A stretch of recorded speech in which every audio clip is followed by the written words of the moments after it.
Some of you may have seen a movie in 2002, starred Harrison Ford, and it was called K-19, The Widowmaker. The Widowmaker was a nickname that a Soviet crew gave to a new nuclear submarine in 1961. They called it the Widowmaker because so many things went wrong in the building of it and in the testing of it, and in the rush and to compete with the Americans, they sent the sub out before it was ready. It did launch a dummy nuclear missile just to simply show the Americans it had that power. But after the test, there was a radiation leak. One of the coolants supplies went wrong and flooded the compartment with radiation. 7 men over the few days sacrificed themselves by going in 10 minutes at a time to do the repairs. They were told they would be okay, but when they came out 10 minutes later, they had burns all over their bodies, and they all died within a couple weeks. One of them went in after there had been an initial repair. The sub came to the surface. They noticed an American ship was nearby, and all of a sudden the first repair didn't work anymore, and the reactor begins to overheat. If it gets to the temperature of 1,000, it will explode, and because there are other nuclear warheads on the sub, there will be an explosion several times bigger than Hiroshima, and it will take out the American destroyer that's nearby. The Americans will think it's a hostile act, and the sailors are afraid World War III will ensue.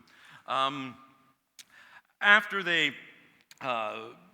do the final repair, there's the radiation's all over the ship. They end up getting rescued by another Russian submarine, but they almost surrendered to the American vessel just to save their own men at the time and to avert this disaster.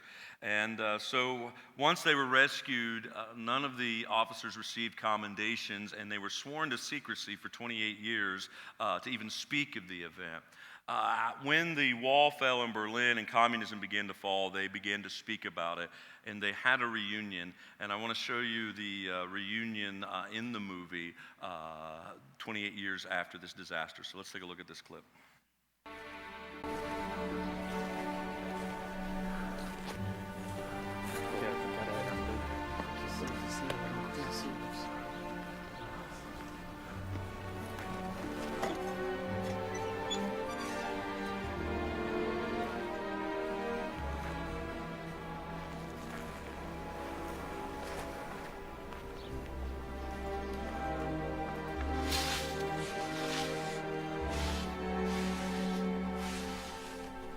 Captain, a toast.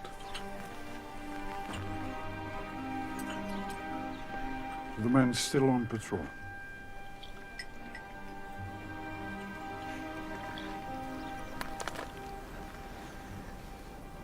For their courage, I nominated these men for the title Hero of the Soviet Union. But the committee ruled that because it was not wartime,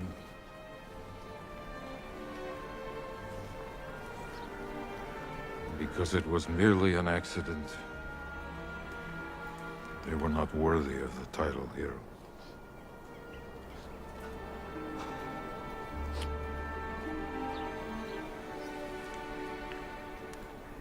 What good are honors from such people? These men sacrificed not for a medal, but because when the time came, it was their duty, not to the Navy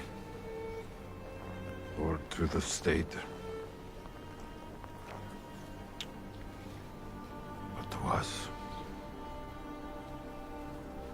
their comrades.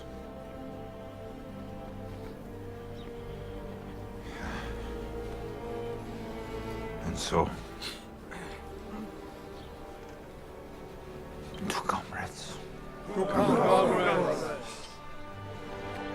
Doctor says that it was not for the Navy or for the state, but it was for their friends. Commenting on this passage in the book, Preventing ministry failure, Wilson and Hoffman say, we all need intimate friendships with others. We need comrades alongside of us through life's journey. God created us for such community. We need friends who know us deeply and with whom we can share our hopes and our dreams, our fears and our concerns, a place to be ourselves without mask or facade. Men need intimate connections with men. Women need other intimate connections with women. Safe relationships, not just golfing buddies or shopping buddies. These are among God's vehicles for ministering to us, safe and deep friendships.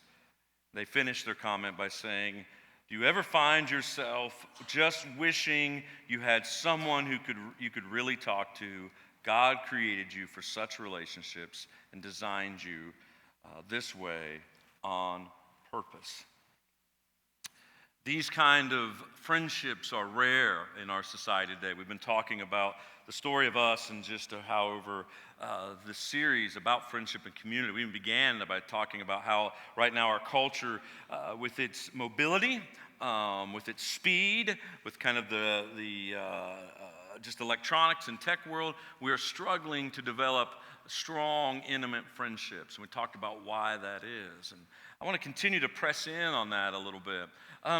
In his book, The Four Loves, C.S. Lewis talks about how friendship is often the most difficult of all the loves. And he gives several reasons.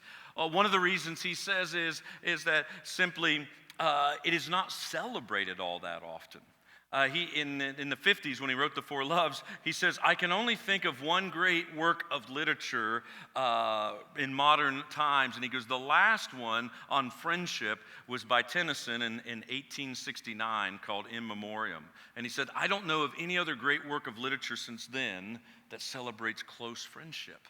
And then he recounts through ancient literature how many great friendships there are. He says we don't celebrate friendship. He said we also, it's just against our nature.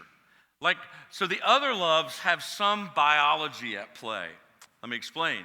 One of the loves is eros, romantic love. There's some biology. There's some chemicals at work, right? There's some attraction that's natural.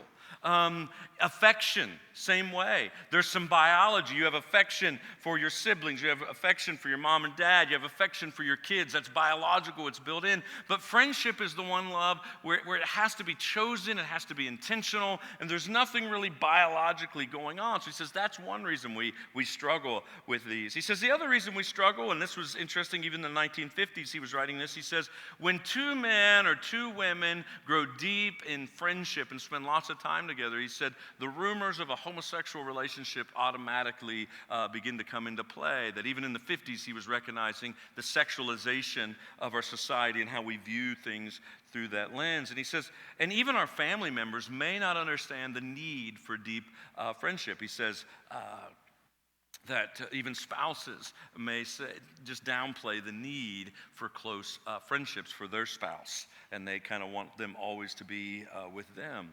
It's an interesting take on things.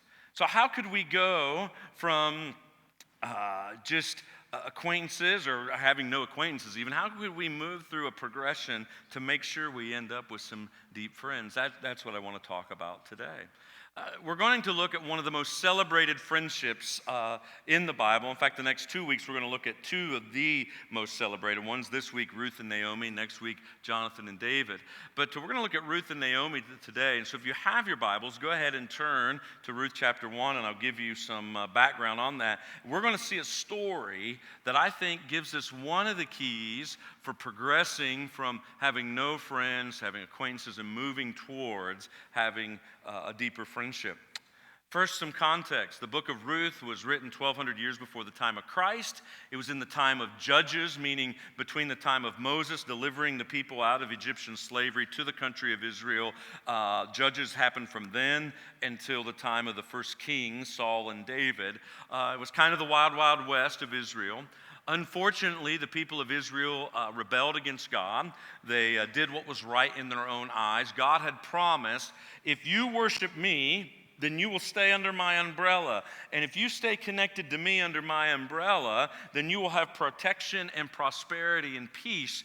But if you choose another way, if you choose to trust someone besides me, if you choose to trust yourself or some other gods in the region, you'll be under their umbrella. And you will not have my prosperity and my protection because you have chosen not to live there. It's your choice. You can choose. And unfortunately, they chose not to live under that. And so constantly they were being bombarded and invaded by enemies. And then the land was not prosperous. They had famines. One family, the whole country didn't turn to God when that thing happened. If you read Judges, it just seems like it spirals down and down. One family did not turn towards God. They had heard that a neighboring country called Moab had food, and they decided, we're leaving our country, which in the ancient world meant you were leaving your God. Their concept of gods was that God was connected to your country. So they're leaving their country, they're leaving God's umbrella, protection and prosperity. They moved to Moab, and I don't have this on the screen, I'll just read it to you. This is the very opening lines of Ruth. In those days, when the judges ruled, there was a famine in the land. So a man from Bethlehem in Judah, together with his wife and 2 sons, went to live for a while in the country of Moab. The man's name was Elimelech. Easy for me to say, Elimelech. Every time I read that, I think of In the Jungle, like Elimelech, Elimelech, Elimelech. Ooh. His wife's name was Naomi. I'm just weird. And the names of their 2 sons were Mahlon and Chilion. They were Ephrathites from Bethlehem, Judah. And they went to Moab and lived there. Now Elimelech, Naomi's husband, died, and she was left with her 2 sons.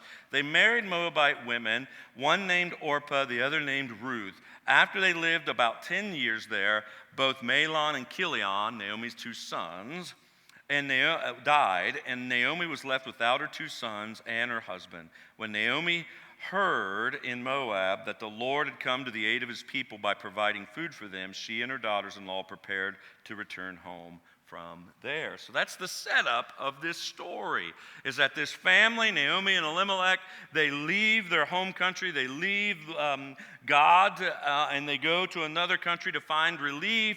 While they're there, Elimelech, Naomi's husband, dies. Naomi allows her 2 sons to marry Moabite women, which was a huge no-no in Judean religion because you were then adopting their beliefs and their gods into your way of life.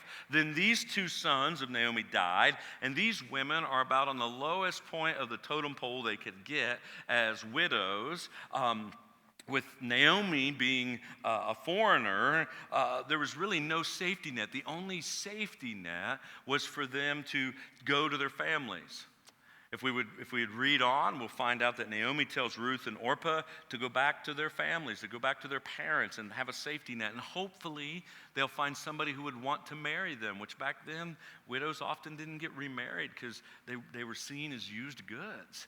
Naomi's only safety net was to go home and hope somebody would take her in and take care of her now that she had no other safety net of men in her life. That's how the culture worked. Now, I want to point out something before we go into how to have deep relationships and before we read the main part of the passage I want us to focus on. One reason that I think that we struggle in friendships is we confuse what C.S. Lewis calls companions versus friends. Naomi and Orpah and Ruth were companions. We struggle with words in the English language. You know how if you've read any Lewis or you've just been around church long enough, you understand kind of the 4 loves, that there's agape and eros and affection and committed, unconditional love.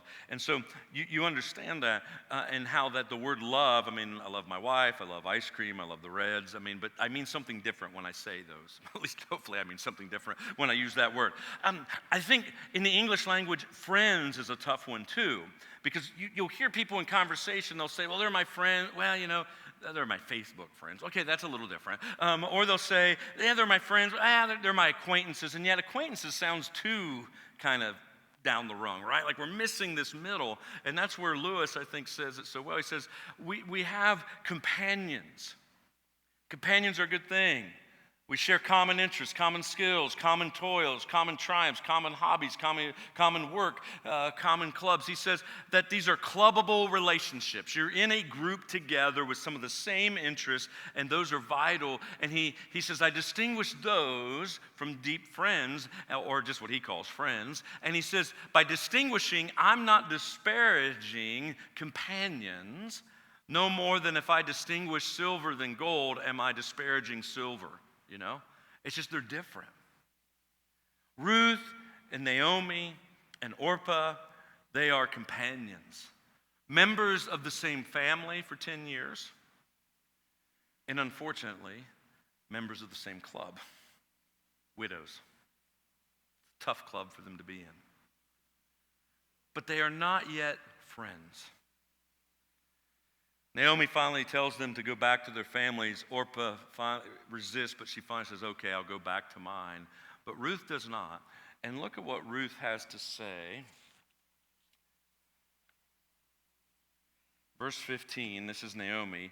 Look, your sister-in-law Orpah is going back to her people and her gods. Go back with her. But Ruth replied, don't urge me to leave you or to come back from you, or to turn back from you. Where you go, I will go. Where you stay, I will stay. Your people will be my people, your God, my God.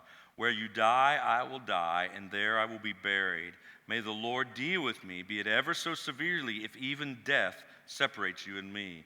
When Naomi realized that Ruth was determined to go with her, she stopped urging her. What follows for the rest of Ruth, and you could read it this afternoon or early in the morning tomorrow, pretty easy, it's a quick read, is one of the tightest friendships and bonds in the whole Old Testament, dare I say the whole Bible. But they go from mother-in-law to daughter-in-law to being deep friends. How does that happen? First of all, it happens, and I don't know that I can emphasize this too much, is that they were companions first. Companionship, being in the same group, having the same interests, having some of the same life experience, that is the garden for friendship. Like I think you have to have some kind of common interest. Now that interest may be like we're completely different, but we just love Jesus passionately and we're asking the same questions about Jesus. Okay, I get that. But there must be something there. It may be that you're all working on the same work project, or you're all moms of preschool kids, or all moms of teenagers, or you like to hunt, or you like to do woodworking. But there has to be some kind of companionship already. And that companionship may be as simple as you're in the same small group. But there has to be some kind of group thing, some kind of commonality that draws you together.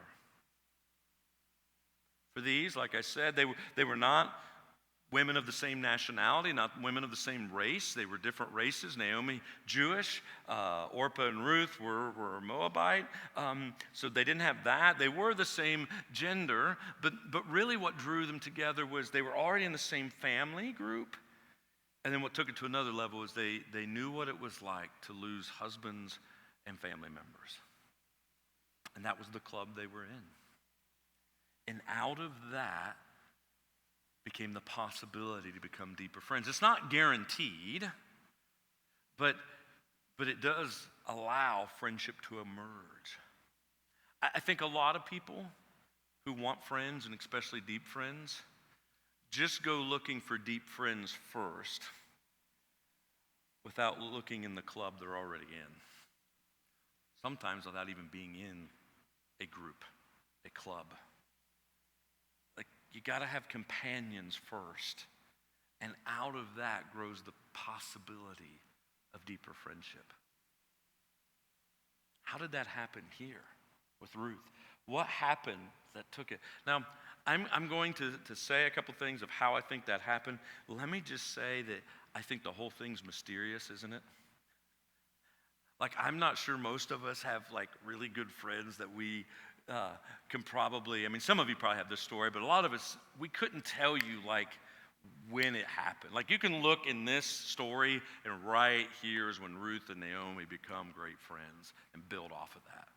Most of us, there's a mysterious spark that happens in the group where 2 or 3 really connect, or 2 really connect, or 4 really connect. Like there's something there that you can't put your finger quite on. But I do think it has something to do with what Ruth does here. Because when you read this, I'll go where you go, stay where you stay. Your people, my people. Your God, my God. Where you die, I will die, and there I will be buried. May the Lord deal with me ever so severely if death separates me and you. When Naomi realized Ruth was determined to go with her, she stopped urging her. There was one word as I was reading this and trying to figure out, like, what is it? What is the thing? And the word that kept coming to mind was commitment. There was this commitment to be with one another. Ruth was committing. She was committing and saying, I'm all in with you. Like your people, my people. Your land, my land. She has a conversion experience of some sort. Your God, my God now. But maybe even, I know spiritually this may throw us off a little, but maybe even more importantly is she just simply says, where you go, I will go. We're going to walk together. This commitment to walk together may be the single most important point of how you have a friendship. How you go from having a group of companions, or if you want to say in our language, acquaintances, but I think that's still a little low. I think more companions, that you like one another, you hang out. But to get to that deeper friendship, it's this. Lovers look eye to eye.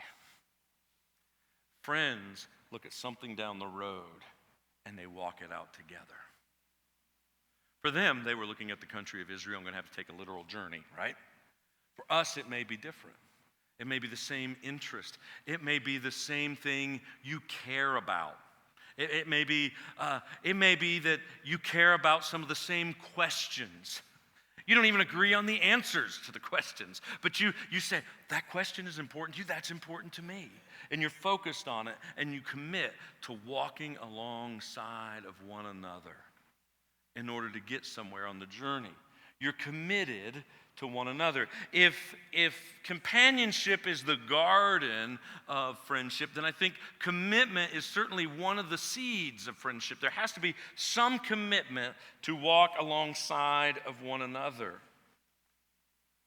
I like how Daniel Block in his commentary on Ruth puts it. He says, with radical self-sacrifice, Ruth abandons every base of security that any person, let alone a poor widow in that cultural context, would have clung to: her native homeland, her own people, even in her own gods. Like I said, companionship is the garden of friendship, but commitment is one of those seeds that takes this group thing. As 2 or 3 or 4 begin to share some kind of a spark, it is that commitment that I will walk alongside of you. Now let me be clear on this. This friendship, this commitment, it has to be about something for it to work long term. Like there's got to be something. I think Lewis puts it this way. He says, if you have nothing to share, then you will share nothing. So like friends have to have something to share, you know. If you have to be walking somewhere in order to invite somebody to walk with you. So there has to be something there. And not only does there have to be something there, you have to actually care about something in your life. Like, you can't just say, like, my goal is to make a deep friendship. Well, do you care about this or that, or do you care about truth, or do you care about... No, my goal, I got to make a deep friend. I don't know that you ever make a deep friend. You have to care about something and find somebody that you care about the same things and walk. For Ruth and Naomi, it was caring about survival, it was caring about getting to Israel, and it was caring for one another. They had this shared commitment, and they literally walked alongside of each other until they get to Israel. And when they get to Israel, the care together was still survival, have a house, and then Naomi reciprocates the care and says, I care about your future and my future.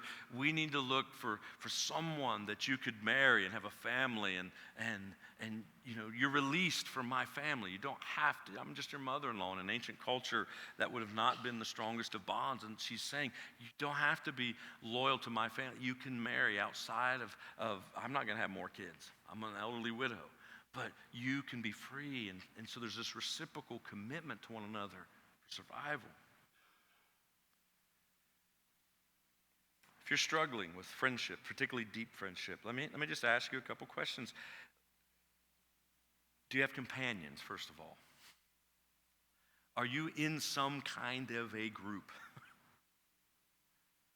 It may be a group of people who that do hobbies together. It may be you play fantasy football together. It may be the group that you just all love essential oils and think it's the best thing since penicillin. I don't care what it is. You got to have like some kind of group that you hang out with, that you're together with. And it's within that group you pay attention to if there's any mysterious spark that perhaps you could commit to begin to walk alongside of one another.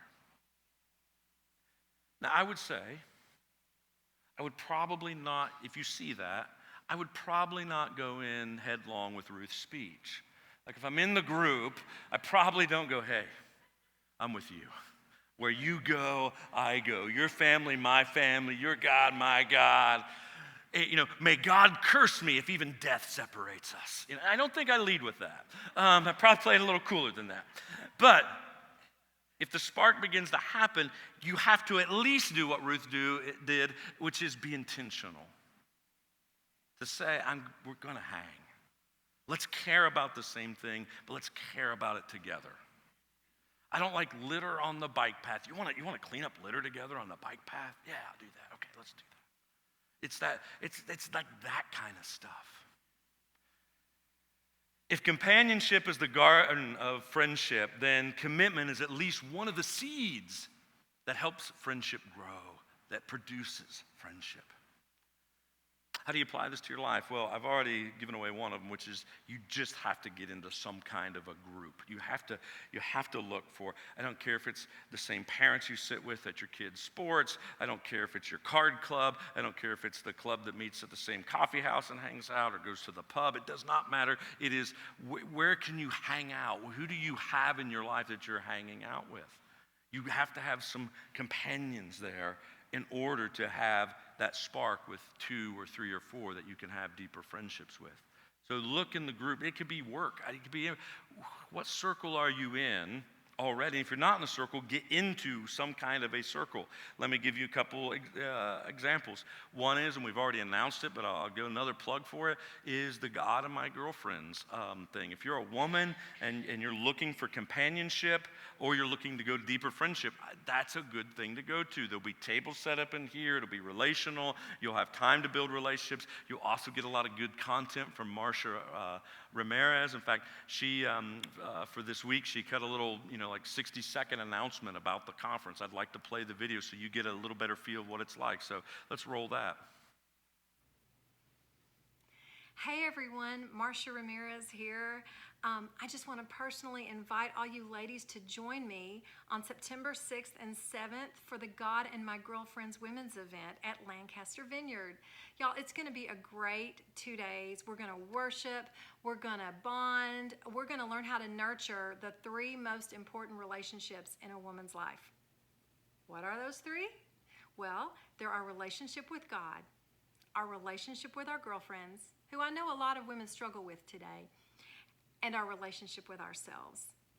Ladies, I truly believe if we have those 3 relationships in a good, healthy place, we're better in all areas of our lives. We'll be better wives and mothers and co-workers and even disciples.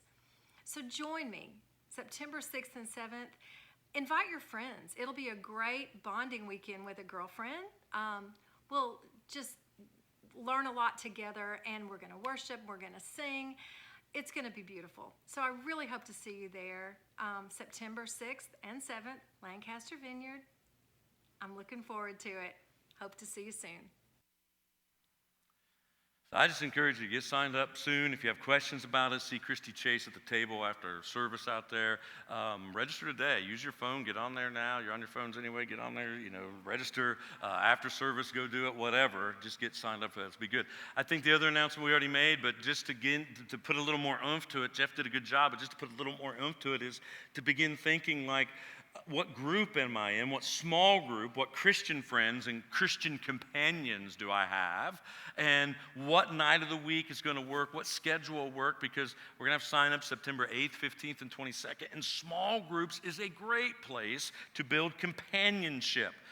Not necessarily deep friends between 15 or 20. You may not be deep friends, but it's this companionship. Now, out of that can grow deep friends. But you got to be in some kind of relationship with people headed in the same direction. And small groups, particularly this 10-week series, are all going to be heading towards how do we tell our story? How do we tell our story to 100 people over 100 days? Or that we're all going to be doing the same training. We're going to have the same sermons on Sunday morning. We're heading in the right. So you're with a group of people you're walking alongside of, and out of that might be a spark where it goes to the next level and you create a couple deep friendships. So start thinking about that before our signups begin on the 8th, to think about what group, where, when works for me, so that when you get the catalog, you can look for the ones that work for you and begin to pick that. The other one, the next application, a little more mysterious, but I do think, even though it's mysterious, this spark that takes us from companions to friendship, it would be good if you're already in some kind of a club, a group of companions, a commonality, common group, common interest, whatever. It would be good that if you want a deeper friendship to say, God, who are you calling me to walk alongside of? Who are you calling me to commit to? Who is the 1, 2, or 3 people in my common circle that you want me to begin to bond with? That we could head in the same direction, not just as one giant group, but we actually care deeply about some of the same things. And we could walk together and do life. Because I am convinced that friendship is one of the vehicles that Jesus gives us to shape us into the image of Christ. It's community. It's loving one another, bearing with one another, forgiving one another. Because if you're going to walk alongside of, somebody's going to do something stupid and offensive eventually. So probably you. And if you're walking with me, probably me. So, we got to forgive one another. But that's how we get shaped into the image of Christ, because Christ forgave. Amen? Companionship is the garden of friendship, but commitment really is one of the seeds that produces friendship. Can we just pause and let's wait for our friend Jesus, who's alive. We sang that, right? Beautiful name, has no rival, conquered death and grave. That means he's here. Could we invite our friend Jesus to help us close out this service as he wants to minister? In fact, I want to just say this. There are people in the room that you come week after week to this service. You may even be in a group of some sort, a small group or something, and yet everybody is talking about Jesus. There's a common interest of Jesus, but you have yet to make that intentional commitment to Jesus, to walk alongside of Jesus. Jesus is calling people today. He's in the room and he's calling people, will you commit to me? I have committed to you on the cross with my life. I have committed to you by defeating death and sin. Will you commit with me, and I will be your forever friend, and we will walk together towards the end of your life into eternity.